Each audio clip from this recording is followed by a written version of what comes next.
સાંભળ ને, મારી માસીની છોકરી માટે છોકરો શોધી રહ્યા છે. તારા ધ્યાનમાં કોઈ હોય તો કહેજો ને. કેવો છોકરો જોઈએ?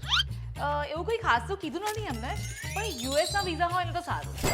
છોકરીઓના ફેમિલી વાળાને ખબર નહીં કેમ આવી ડિમાન્ડ હોય છે. પહેલા કે છોકરો લૂલો લંગડો ગમે તેવો હોય પણ સરકારી નોકરી વાળો હોવો જોઈએ.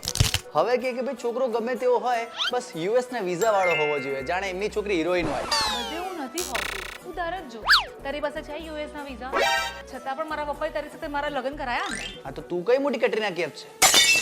યુએસ ના વિઝા હોત તો હું તારી જોડે લગ્ન કરતો, ત્યાં જઈને કોઈ ગોરી જોડ ના લગ્ન કરતો, મારા ગ્રીન કાર્ડ નું સેટિંગ પણ થઈ જાત. હા તો બહુ એવું હતું તો લઈ લેવાતા યુએસના વિઝા અને પરણી જવું તું ત્યાં જઈને કોઈની સાથે.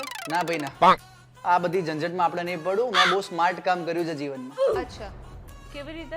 તું જો, લોકલ, ડોમેસ્ટિક અને ઇન્ટરનેશનલ ટિકિટના ફેર જેટલા છોકરીના ખર્ચા અને ત્રાસ એટલા.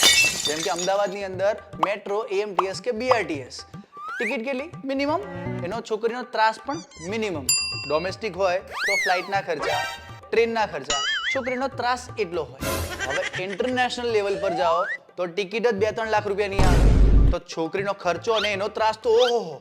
જ્યારે લોકલના ત્રાસ સહન નહીં થતા તો ડોમેસ્ટિક અને ઇન્ટરનેશનલ લેવલના ત્રાસ તો કે તો સહન થાત. તું અને તારી હાથ પગ માથા વગરની વાત કર.